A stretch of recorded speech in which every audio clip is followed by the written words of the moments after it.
हमने अपने पैर पर स्वयं ही कवाड़ा मारा था, अपने पैर को आप ही काटा था, अपने परमपिता से हम दूर हुए थे। इस काल की इस नाटकबाजी को, ड्रामाबाजी को जो ये तप कर रहा था वहाँ पर सतलोक में, उसको देख कर के हम इस पर आसक्त हुए थे। अपने परमात्मा से हमारी श्रद्धा हट गई थी, इसके अंदर हमारी आसक्ता बढ़ गई थी, हम अपने पतिव्रता धर्म से गिर गए थे। और जब पतिव्रता धर्म से गिर जाते हैं आत्मा, उसका कहीं ठिकाना नहीं होता। हम अपने परमपिता से आस्था हटा करके इस काल भगवान ज्योति निरंजन ब्रह्म के ऊपर आसक्त हुए और उस जरा सी भूल की आज हम कितनी यातनाएं सह रहे हैं, कितना कष्ट उठा रहे हैं।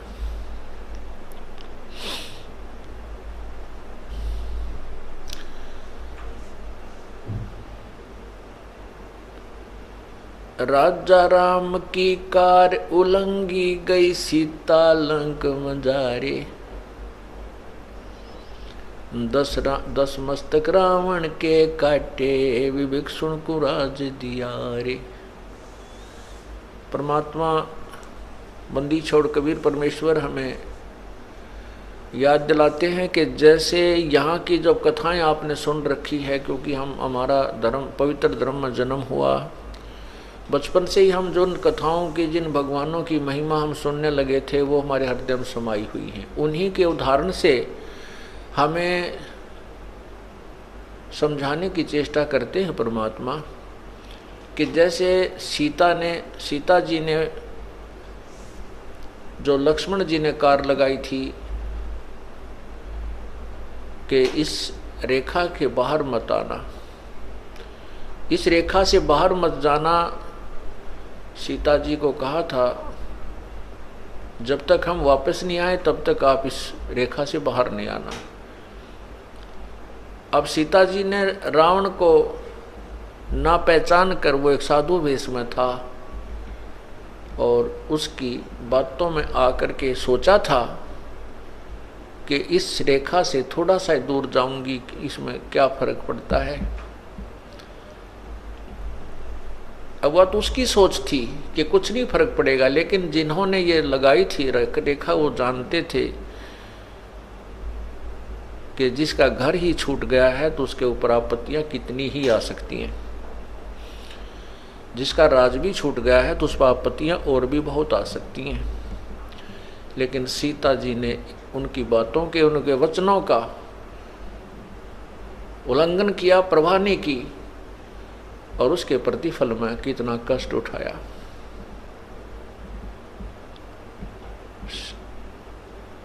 इसी प्रकार हमने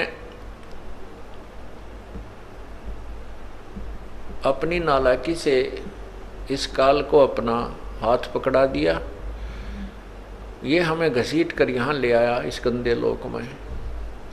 यहाँ अपने को कितनी पीड़ा दी जा रही है, हम आदी हो गए इन दुखों को सहन करने के। फिर हम एक दूसरे को देखते हैं, ये भी दुखी है, ये भी दुखी है, ये भी सुखी, इतना ही दुख है।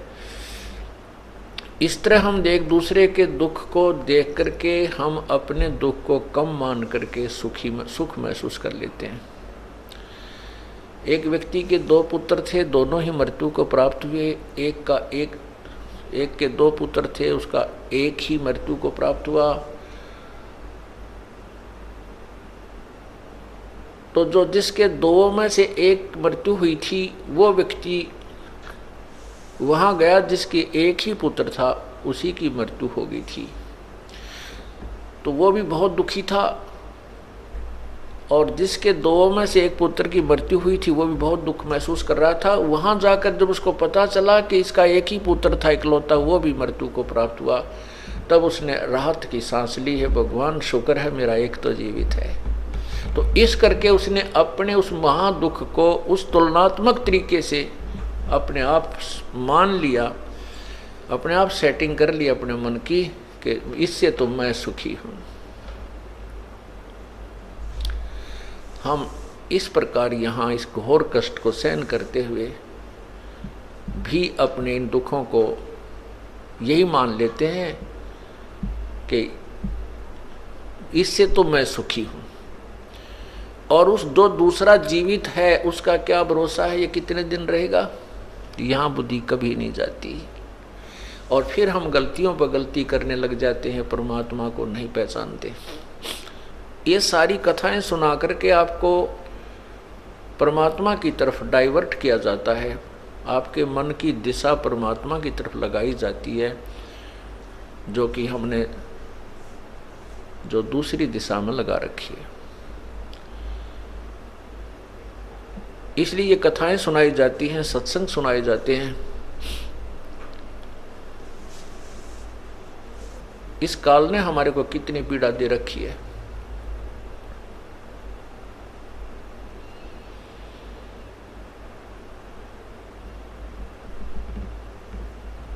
एक किसी भी पशु पक्षी के जीवन को आप देखिए,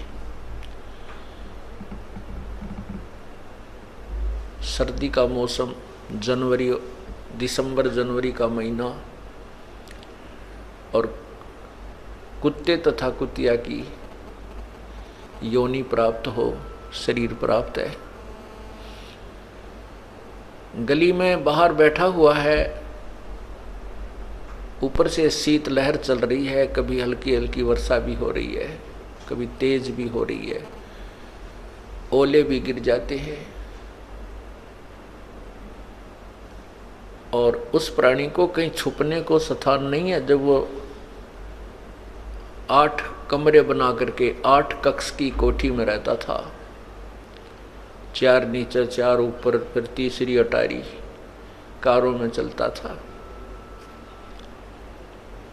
एक परमात्मा के नाम बिना, प्रभु की भक्ति के बिना आज वो नादान प्राणी कितना कष्ट उठा रहा है।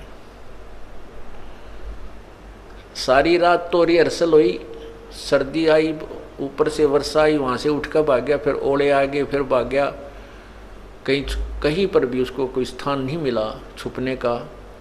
खूब पीड़ाएं सहन करी, किसी मोटर गाड़ी के नीचे या बैलगाड़ी के नीचे घुस के उसने अपनी जान बचाई। सुबह हुआ, भूख लगी, किसी का दरवाजा खुला, दाव सा लगा करके अंदर पहुंचा, अंदर जा करके रसोई की तरफ घुसा, क्योंकि महक आती है उसको अन्न की रसोई में। अब उसको रसोई में कौन जाने दे, और किसी घर के सदस्य ने देख लिया तो उसको भगवान तो वैसे निकाल दे, और निर्भाग सा उसके लठ मारे, टांग टूट जा, कमर में लगे, तो चिल्लाता हुआ बाहर निकले। फिर वो भूख समाप्त तो नहीं हुई, लेकिन पीड़ा अधिक बढ़ जाने से थोड़ी देर भूख को भूल जाता है। कुछ देर के बाद फिर वो भूख सताती है तो दूसरे घर में जाता है, वहाँ उसकी किस्मत उसको टूक मिले या लठ मिले। यदि वहाँ भी उसको लठ मिल गया तो फिर कहाँ चलेगा, वो गांव से बाहर भागता है पूरी स्पीड से, और वहाँ क्या खाता है, फिर मल खाता है जा करके पेट भरने के लिए वो कुत्ता। और जब वो मनुष्य शरीर में था, उसको कितना है भगवान का ज्ञान समझा लेते, कितनी बार समझाते, लेकिन उसके जू नहीं रेंगे थी, उसका जच्चा नहीं थी, यकीन नहीं, विश्वास नहीं होता था कि तेरे साथ या बिरान माटी होगी, तेरी ये दुर्गति भी हो जाएगी। पुण्यात्माओं, हमारी सोच एक जीव की है। चाहे हम कितने बुद्धिमान समझते हैं अपने आप को, चाहे हम कितने ही अक्षर ज्ञान युक्त, चाहे हम MA PhD कर लेते हैं, कितने बड़े डॉक्टर बन जाते हैं, लेकिन हम परमात्मा जैसी सोच, संत जैसी सोच नहीं रख सकते, क्योंकि हमारा क्षेत्र, हमारा जो विषय ही अलग हो जाता है, हमारी लाइन ही अलग होती है। संत और परमात्मा जो है उनके द्वारा दिया हुआ ज्ञान, क्योंकि संत परमात्मा का दिया हुआ ज्ञान ही बताता है, और परमात्मा का ज्ञान कभी गलत नहीं हो सकता। हम चाहे अपनी अपनी जो बुद्धिमत्ता जिसको हम पूर्ण मान सकें उसके आधार पर भले ही हम भगवान की बहुत सी क्रियाओं को रिजेक्ट कर देते हैं, लेकिन वो हमारे रिजेक्ट कर देने से वो रिजेक्ट नहीं होती। इसलिए हमने परमात्मा की प्रत्येक वाणी पर ध्यान रखना चाहिए, विचार अमल करना चाहिए, उनको सत्य माननी चाहिए। परमात्मा क्या बताते हैं?